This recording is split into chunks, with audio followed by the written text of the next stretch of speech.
اسلام قبول کرنے سے کئی سال پہلے حضرت عمر بن خطاب رضی اللہ تعالیٰ عنہ ایک دفعہ تجارتی قافلے کے ساتھ مال لے کر مکہ سے شام گئے۔ قافلے میں قریش کے کئی اور بڑے سردار بھی شامل تھے۔ یہ قافلہ شام کے سب سے بڑے شہر دمشق گیا اور وہاں اپنا مال بیچ کر مکہ واپس روانہ ہوا۔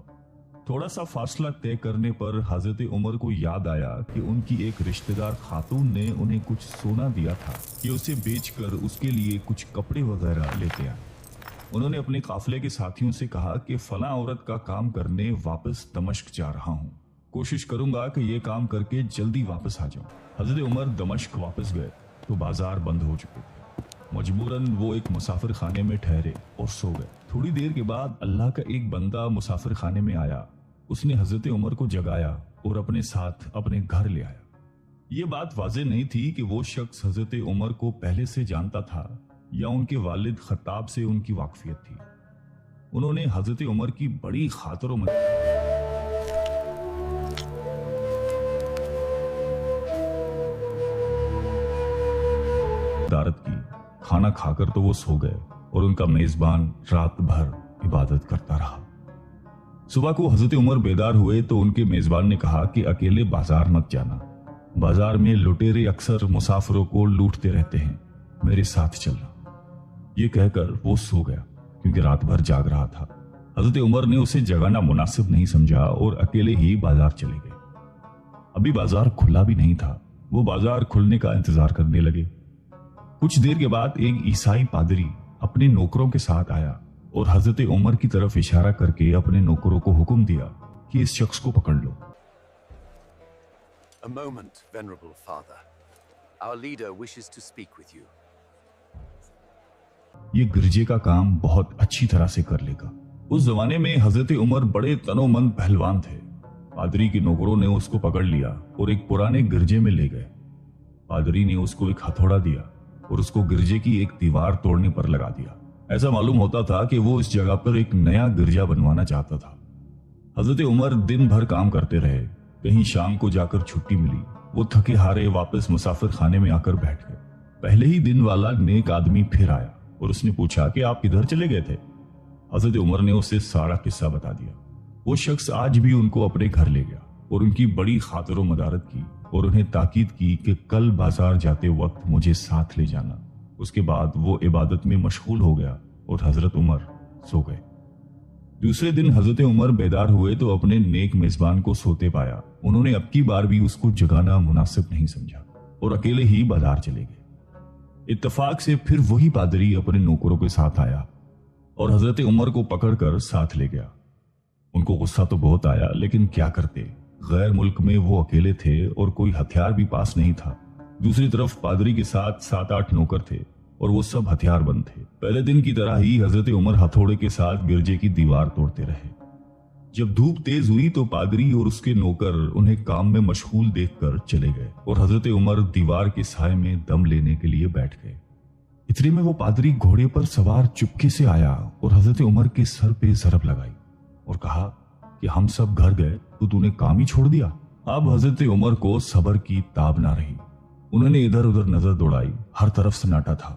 انہوں نے پادری کو گھوڑے سے کھینچ کر نیچے کر لیا اور اس کے سر پر ہتھوڑے مارنا شروع کر دیے۔ وہ بہت چیخا چلایا لیکن اس کی مدد کے لیے کوئی نہیں پہنچا۔ حضرت عمر نے ٹوٹی ہوئی دیوار کا ایک بھاری ٹکڑا اٹھا کر اس کے سر پہ دے مارا۔ وہ پہلے ہی زخمی تھا، اب اس نے دم دے دیا۔ اس کو مرتے دیکھ کر حضرت عمر تیزی سے بھاگ کھڑے ہوئے اور جس راستے سے دمشق آئے تھے وہ راستہ چھوڑ کر ایک دوسرے راستے پر چل پڑے۔ شہر سے کافی دور انہیں ایک خچر پر سوار رومی ملا جو روم سے تعلق رکھتا تھا۔ وہ ان کے ساتھ چلنے لگا۔ وہ کچھ باتیں کرنے لگا لیکن نہ حضرت عمر ان کی زبان سمجھتے تھے اور نہ وہ ان کی زبان سمجھتا تھا۔ اس نے یکایک اپنی تلوار پر ہاتھ ڈالا۔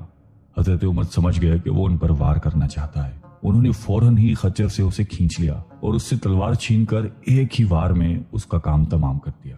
پھر آپ خچر پہ سوار ہو کر آگے چلے۔ اس کے بعد کیا ہوا اس کا حال خود حضرت عمر نے اس طرح بیان کیا ہے کہ اس جگہ سے روانہ ہو کر میں ایک گرجے پہنچا۔